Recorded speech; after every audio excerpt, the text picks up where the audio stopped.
Welcome to a special bonus episode of Sports Legends of the Carolinas. I'm your host, Scott Fowler, sports columnist for the Charlotte Observer.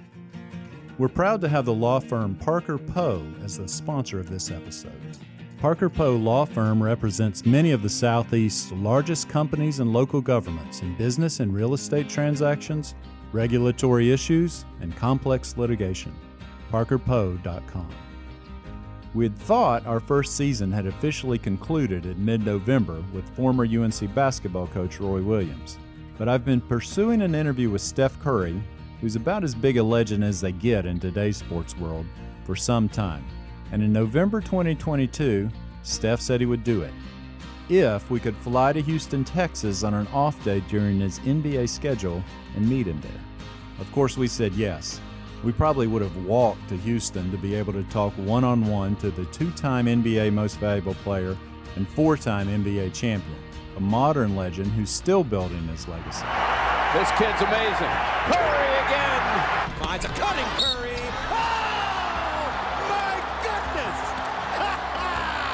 Young fella! Curry again. Oh, Steph Curry from way downtown. He's furious. When we spoke with Davidson's former head basketball coach, Bob McKillop, he knew Steph was destined to be a prodigy, worthy of expanding on his father Dell's basketball legacy. He had every character trait as a basketball player that we recruited. He never once relented in his character strengths. With the Golden State Warriors, Curry is lighting it up once again this season, trying to defend the most recent NBA championship that the Warriors won earlier in 2022. So here we are in Houston with a special episode of Sports Legends that I know you're going to love. He remains a North Carolinian at heart, Steph Curry. Steph, thanks for doing this, and welcome to the show. Thank you very much for having me. Like a lot of people in Charlotte, I'm a lot older than you, and so I was able to watch you grow up a little bit, seeing you even as a child on the Hornets court with your dad. So I wonder, maybe let's start with this. So where you are now versus where you were at, say, age about 17, when you were junior or senior in high school, is hard for a lot of us to believe. So I wonder, when you were in high school at Charlotte Christian, like, where did you think your own career might peak?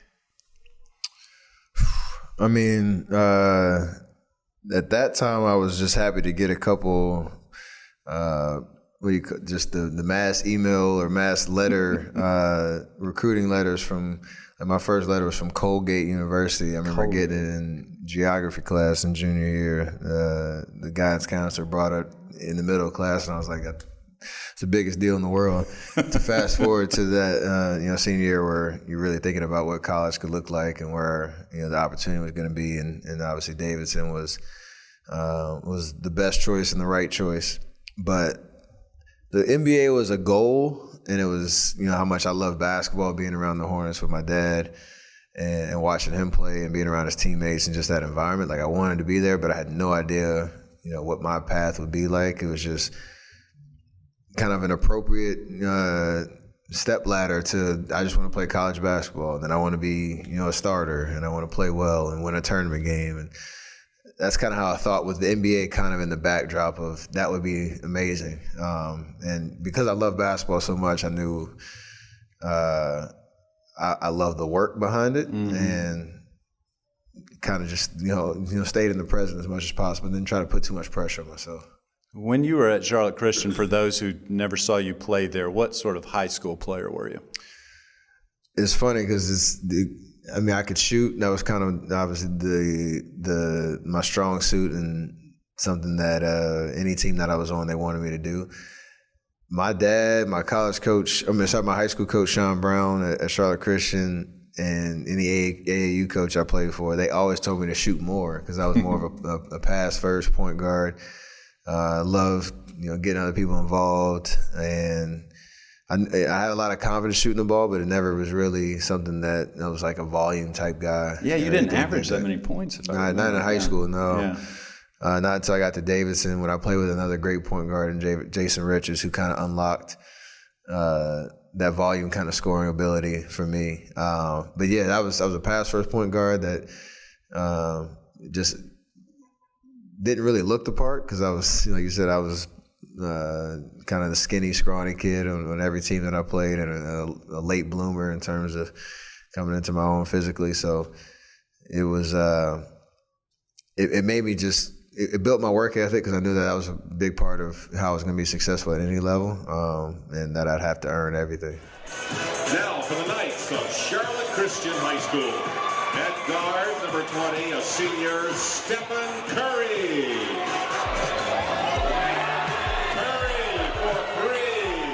And what were you in high school, like height and weight, roughly, would you say?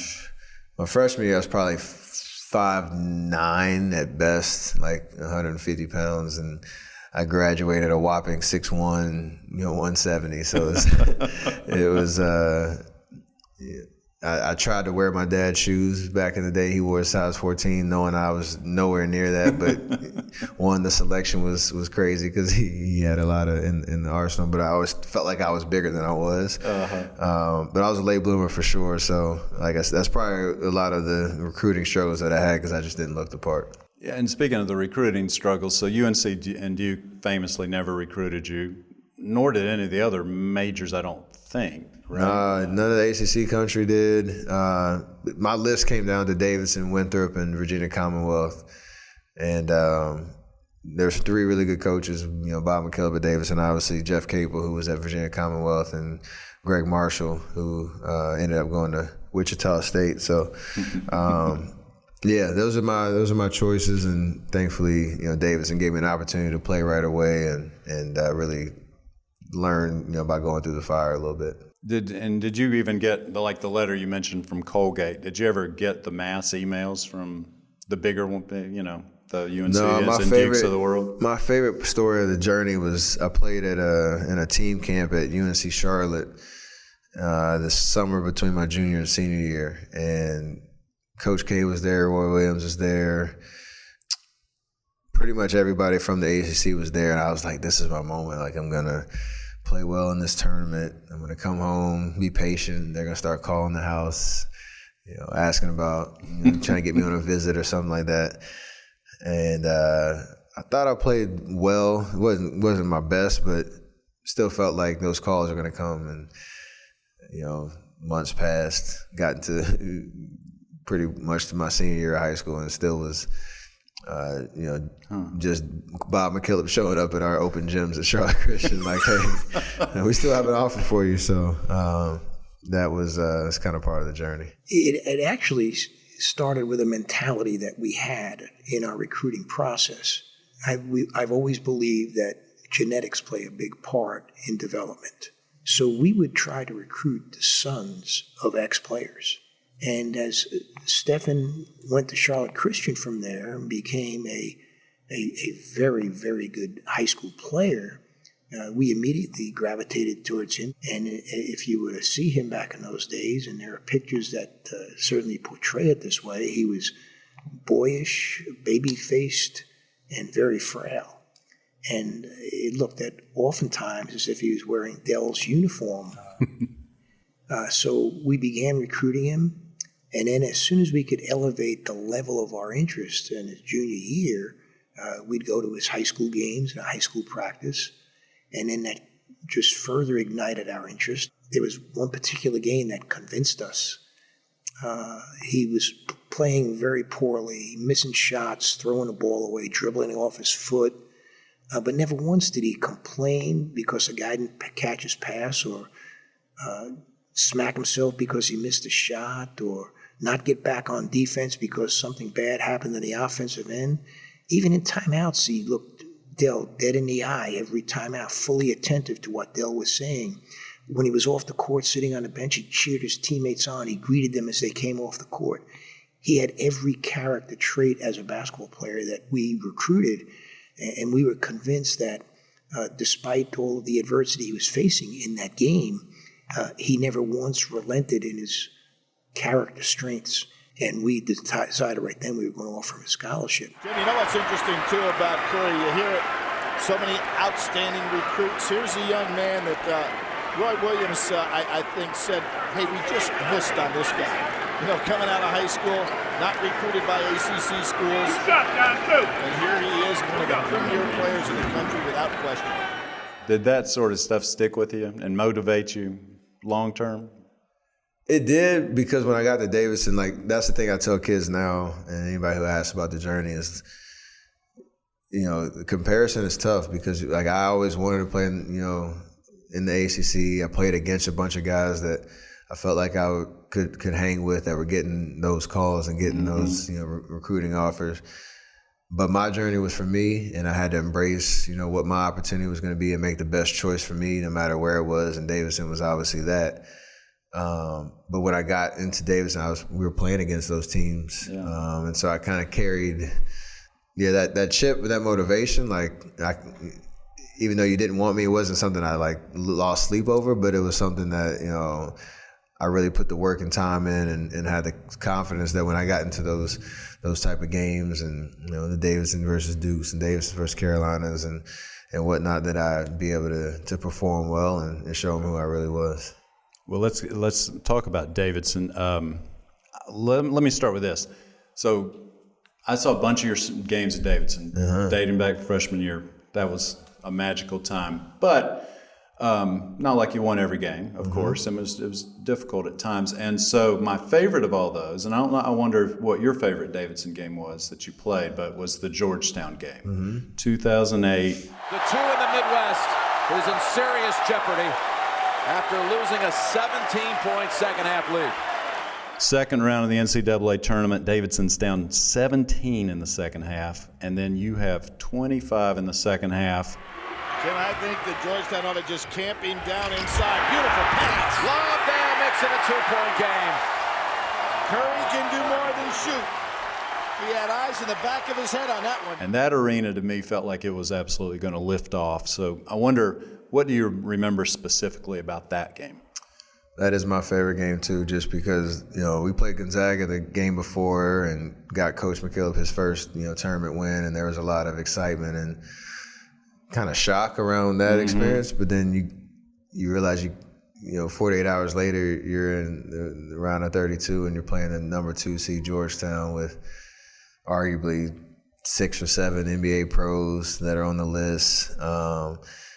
And kind of the task that's ahead of you. And to your point, we're down 17. We make that crazy comeback. My favorite part is just, I think the year before, Georgetown had beat the Tar Heels in the tournament, and so we were playing in Raleigh at their arena, and Carolina was playing after us against Arkansas, and so some of their fans came early to watch our game, and it kind of became the Davidson faithful and the Tar Heel country that was, cheering for us against Georgetown, and became a really electric arena. And, that second half was crazy, just realizing what you're accomplishing in the moment, just the adrenaline rush, and the fact that when the horn sounded and we were jumping up and down, celebrating that we were going to the Sweet 16. And talk about David and Goliath. I submit to you, Davidson College to the Sweet 16. Unbelievable 17-point comeback behind Steph Curry. The star of this stage delivers again. Coming from the humble Southern Conference, so right. It was special. It was amazing. It really was. You told a story. I covered your Curry for Three, the event in August. That was all the great things, and that you got your degree there too. You told a funny story in your speech about, and I wondered if you'd tell it here, about the day that you showed up late to one of your very first practices in 2007, I guess it was. That was. I'd like to hear more about that. And who would have thought, Coach, that we'd be having this ceremony when back in 2007, late to my first practice? It was a very embarrassing moment. Just, there's a standard of excellence and discipline that Coach McKillop preaches. Well, obviously being on time for your preseason workouts, and as a freshman, he put me with some of the upperclassmen. Coach, he was testing me from the beginning. He put me in the workout with all the seniors. It was a 7:30 workout, but I didn't have my alarm on the right time. The time has passed. I'm supposed to be at the gym getting warmed up for our session. And one of our assistant coaches is calling my roommate, trying to figure out where I'm at. Like, so I wake up late and I sprint across campus, without any shoes on, just hauling, trying to get over to the gym. And I don't know if I was confident, stubborn, or dumb, but I tried to sneak into the workout about 10 minutes late and act like nothing happened. I get in, I run into the locker room, change into my practice uniform, and I tried to sneak into the drill as if nobody would realize that I wasn't there. I think I got there like 12 minutes late. So in basketball workout terms, that's a long time for you to try to sneak in. So I did literally half a rep, and coach kicked me out of practice. Tried to get in the line, ran out to get my rep of a closeout. Before I could even take a breath on the court, coach was like, "Get out." And it was a rough welcome to the Davidson basketball program. Were you never late again after that? Was that the only I'd time? have to check with coach, but I'm pretty sure I wasn't late after that ever again. When you were at Davidson, did you do anything like the night celebration? I don't remember if you did. But, that was new. I mean, I always play with. I call it you can play with joy. Like I'm very expressive and smile and laugh and have a lot of different mannerisms and stuff. And I really enjoy what I get to do on a daily basis. And the highs and lows that comes with playing basketball. Like it's fun, and I want to try to maintain that joy as much as I can. It has evolved a lot, and the finals this past year and the night celebration and all that. It's kind of just embracing the environment that I'm in and having fun. And there's obviously an entertainment value of what the NBA is, but it all stems from just having fun and enjoying what I get to do and what I'm blessed to do. Yeah, absolutely. And you always have had that joy. I wanted to ask about one other thing at Davidson too. Is it true that you once found a wallet with $160 in it and somehow tracked down the owner? Yeah. How did that happen? We, the Davidson bubble is real, and we had, just a standard of, taking care of people, and if you were in the Davidson community, like that meant something. And so, me and my roommate Bryant Barr were kind of just walking around campus, and I found a wallet on the ground. Didn't have any identification there, but it had some money in there and all that. But we had a community board or something just before social media was really killing it, that you could kind of post the cat news. You could kind of post lost and found stuff and all that, and I had been the beneficiary of it on the cat before news. It's called something else, and I'm blanking on the name, but you could post lost and found items and stuff. And I actually had somebody return my wallet probably August of my freshman year. So I was a beneficiary, and obviously it's like that commercial talk about pass it on. Pay it forward. Yeah, exactly. Right. So just doing my part, being a part of the Davidson community. How long did it take for the guy to figure this out? This is like 2 days. Yeah. Okay. Nice. What makes Davidson so special to you? You mentioned in your speech, I think, that it makes you smile every time you pull off exit 30, and just can you put into words for maybe some people who would listen to this who've never been to Davidson? Yeah. What's different about that place than any other? I mean, it's close to Charlotte, obviously, but it's its own kind of oasis. And you pull off the exit, it doesn't look like much. You kind of going through the town of Davidson and taking in the sights, but it's a beautiful campus. There's at the time we were there, there's probably 1,800 students, and so it's a very tight-knit, small community where pretty much every student, all the faculty and the staff, and that Southern hospitality is real, but it's also there's a standard of taking care of each other, the high standard of academics, from an athletic standpoint. Not really known for things on the national stage, but there's a sense of pride of how you approach the balance of being a student athlete on campus, and knowing that you have to excel at both is what the expectation is, and there's no cutting corners on that.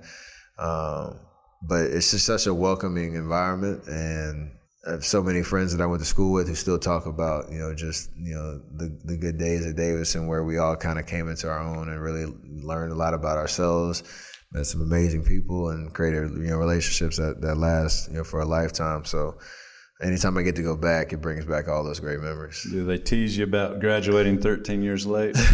Absolutely. I got an email before the event. Nobody knew what year they had to put for the graduation announcement. It was like, do you put class of 2010 or do you put class of 2022? So I said, if y'all let me, I'm always class of 2010. There you go. Joined it retroactively. Yes. I'm a graduate. I'm a Davidson alum, and in the Hall of Fame, it's pretty crazy to say, so thank y'all so much. To move on from Davidson a little bit, but in basketball, you've made so many shots in your career, and I wonder, as you look back, what is your favorite shot you ever made at any level? Or most important? That's a great question. Where you can name a couple if you want. Individual shot, I think my favorite Davidson shot is kind of picking one from high school, college, and the pros. My favorite Davidson shot was the shot against Gonzaga with like 50 seconds left.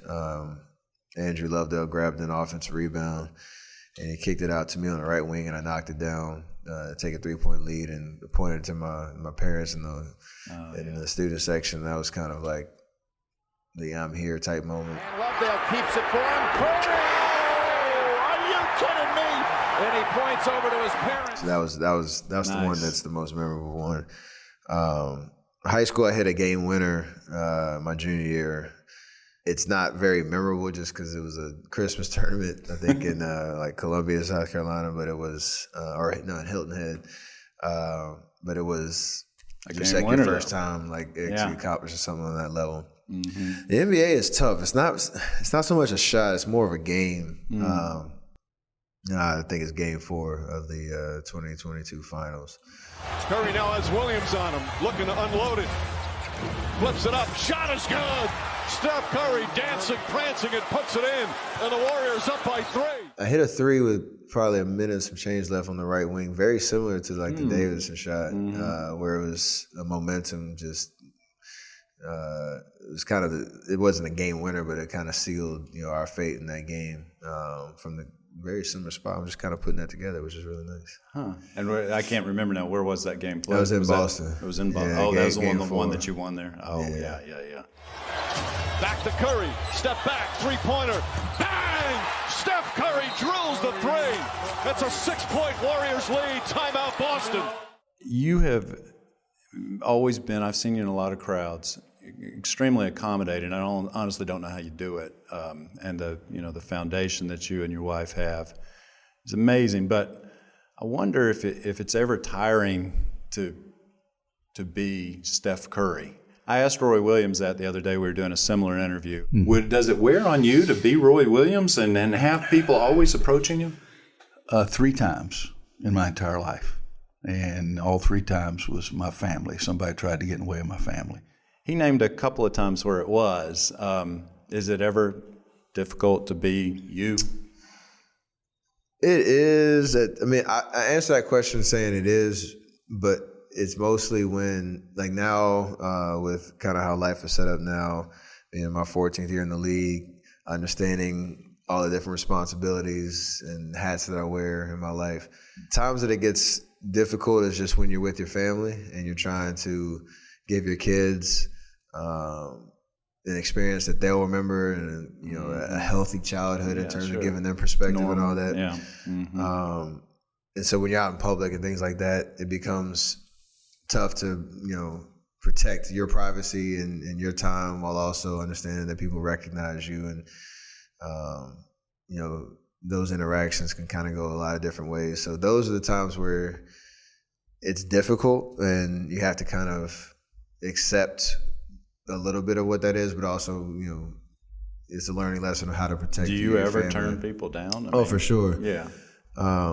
I can hardly imagine you doing that. I was at my daughter's volleyball practice this morning, and you're watching her, and you're kind of in the moment. You got people, every 30 seconds coming up trying to get a picture, and part of that is, like, respectfully, like, I'm not right now. I'm watching my daughter, and they understand. It's just sometimes, it's a lesson that doesn't seem very apparent off the jump. Well, that's why they don't come up. But a lot of that is it helped being around my dad and my mom growing up. One of the classiest athletes you will meet in or out of the association. And when his playing days are over, they should find a place for people like Del Curry. Oh, I'm sure you will. We go out to dinner and, fans would come up and all that. And I got to see how they handled it. And firsthand, kind of gave me the book on it's going to happen, and you kind of understand it's kind of a part of it's the nature of the beast, but it's also like I can, cater to my family and make sure that, we prioritize our time because that's important.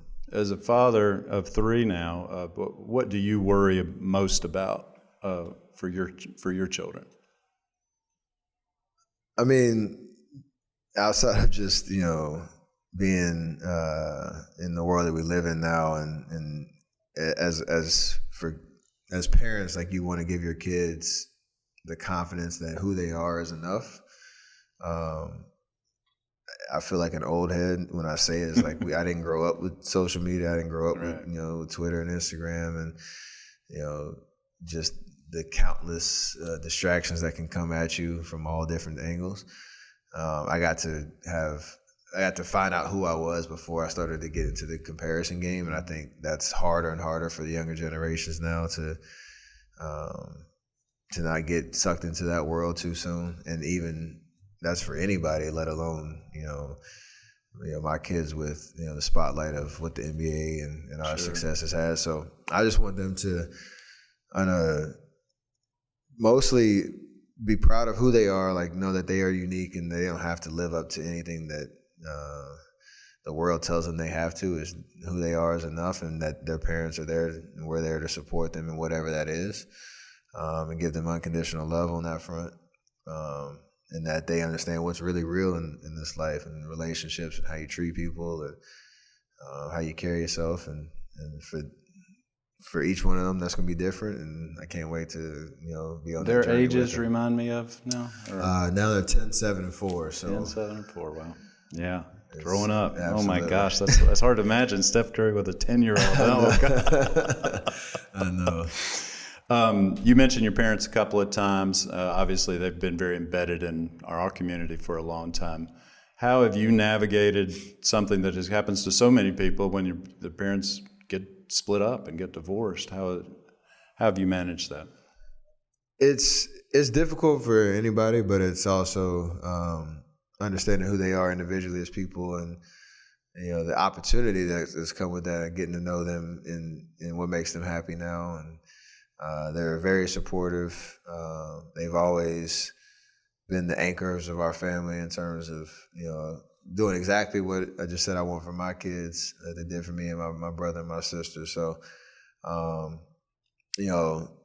life is crazy and it throws a lot at you, and you find ways to navigate it. But the foundation of how they raised us and the lessons that they taught us have shaped us to who we are, and extremely grateful for that.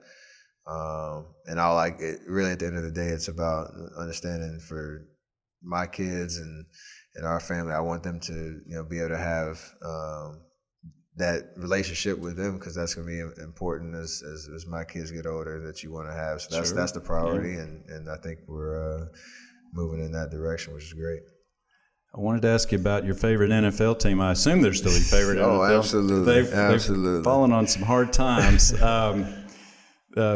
So your thoughts on the Panthers, and they're in the midst of what will probably be their 5th losing season in a row. Do you still follow them closely? For sure. Yeah. It's interesting because I had a lot of Bay Area folks and media asking me about, this is probably right around when Matt Rule got fired, if Christian McCaffrey was going to be on the block. And I'm like, why are you asking me? Like, I don't know. I don't know what the details are on his trade status, but it was funny that it ended up being traded to the 49ers and out in the Bay Area. He actually came to a game recently with his new teammates. Oh, nice. And so you saw him? Got to see him and hang out with for a little bit. But, the Panthers are still the passion, still my favorite team, still the team that is going to figure it out. like you said, it's been some tough years, and the rebuild is always difficult, and trying to figure out, for Mr. Tepper and how he wants to run the team and making the right decisions, coach, quarterback, all the way through. They got to figure that quarterback out, right? I mean, there's a lot of things that, let's hopefully say the future is bright, and, I'm going to keep pounding all the way through it. I remember we talked one time about 5 years ago, and at the time Kaepernick had just began his, but I mean, that could have been a possibility for them. Yeah, and I know you were, you thought he always should have gotten back in the league and never really did. I mean, the ship may have sailed now, but do you think they should have given a shot to Kaepernick and one of those? Every team should have. Yeah.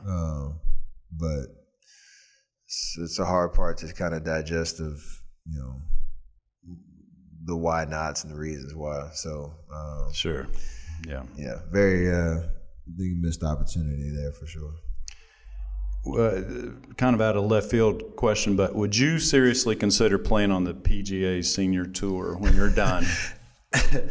I've talked to some avid golfers, some professional golfers. First, every time people ask me about playing professional golf, I have to make sure I acknowledge, one, how difficult I know it is to play on any of the professional tours and get paid to play golf. It's one of my favorite lines when people know how good I am on the course, but when I play, like, I don't get paid to play. So I always make sure I keep that right perspective. But I do feel like the work that you put into, like, being a basketball player and all that, like, had I chosen golf or been out, that would have been the path for me. I would have been able to figure it out and applied all the discipline and work ethic to the game of golf. Who knows how the outcome would be. Playing on the senior tour would be an amazing goal. I don't know exactly what it would take in terms of your time, in terms of sacrifice, your family, and all that.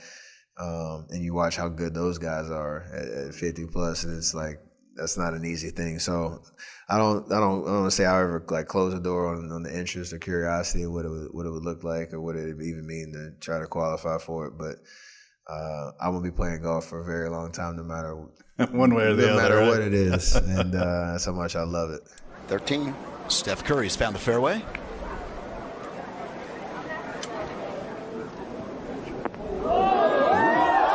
Steph. Go in. Oh, yeah.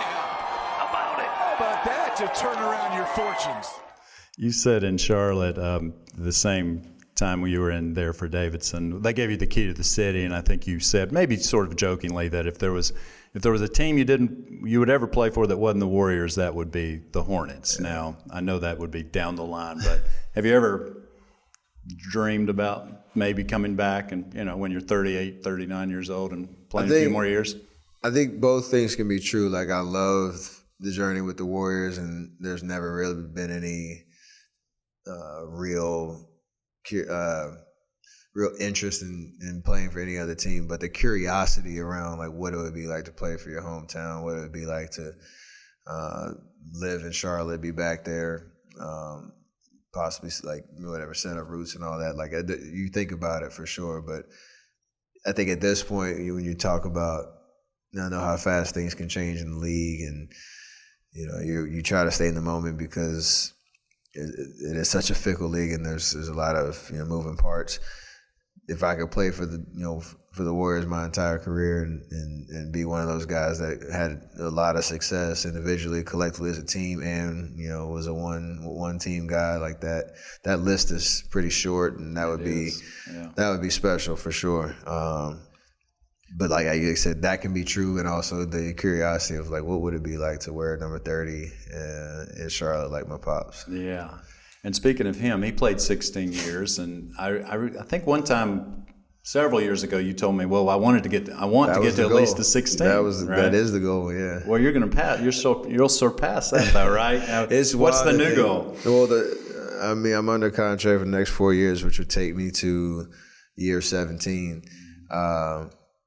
But it's crazy how quickly that reality came or has come in terms of 16 years when I was a rookie felt like an eternity, and then you go through all these different seasons and experiences, and you look up and you're in the middle of year 14. I feel like I'm still in my prime and still have a lot more basketball to play, obviously, and hopefully, be blessed to be healthy and be able to play that year 16 would be special, though. I get to kind of, give my pops a big hug and tell him, that was the goal and I made it.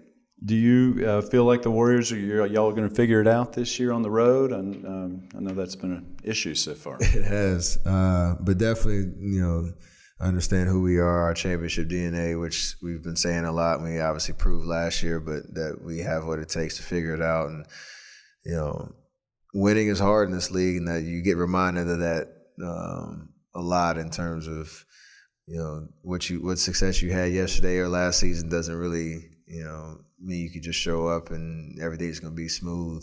This year there's different challenges that you have to attack and address and fix, and we understand that, and I think we're all game for what that challenge is gonna require. It is weird though, being 0-for on the road. Like, you think about all the things that we've done in terms of winning at the highest level and being consistent on that. This is a very awkward kind of situation to be in, for sure. Yeah, so unusual because you're mostly healthy. I mean, you're your best guys at least, I guess, and you're playing lights out. I mean, I guess do you feel like you're playing right now about as well as you can play? It seems so efficient. I think the balance of confidence, the skill set, the strength, the endurance, and efficiency. I probably haven't played better in my career, but really, yeah. Like I said, a lot of that, we've been really great as a team of adapting to whatever the challenges were for that year to win. And this year, it's just a little bit slower of a journey in terms of getting to that point where we, build momentum, build an identity. But we've shown signs that we can be a really good team, and we just have to be able to put it together consistently. And nobody's pressing the panic button yet on what that actually looks like. Last thing, Steph, you have done life very well for a long time. And so I wonder, when you speak to kids or adults or whomever, you speak a lot in public now too, sort of your advice for life and how to do it well. I think you got to run your own race first and foremost. That's kind of what I talked about in terms of my journey. Like, human nature forces you to almost compare yourself to your counterparts to your left and your right, and put extra pressure on yourself to hit these different check boxes. Or we all should set goals for ourselves, but you have to be honest with what your journey is for you and embrace what that is, all the while being your authentic self. Like, I think that's the hardest thing, especially for this younger generation, to really be confident in who they are, who God created them to be, and the fact that there's always going to be this temptation to look at the finished, polished product of what you want to be, and not embrace and enjoy the journey of what it takes for you to get there. That's your race, and you have to run it. And I think that'll be something, or for anybody's experience, that'll be something that's very rewarding. Those are wise words from Steph Curry. Thank you, Steph, so much. Thank you very much. Thank you again for subscribing and supporting local journalism. I'm Scott Fowler, and this is Sports Legends of the Carolinas. This show is produced by Jeff Seiner and Cotta Stevens, and the director of audio at McClatchy is Davin Coburn. For lots more content and to continue supporting this kind of work, please visit charlotteobserver.com/sportslegends and consider a digital subscription. Connect with me on Twitter at Scott_Fowler or by email at sfowler@charlotteobserver.com. And don't forget to subscribe, rate, and review wherever you listen to podcasts. And if you like what you hear, please share with a friend.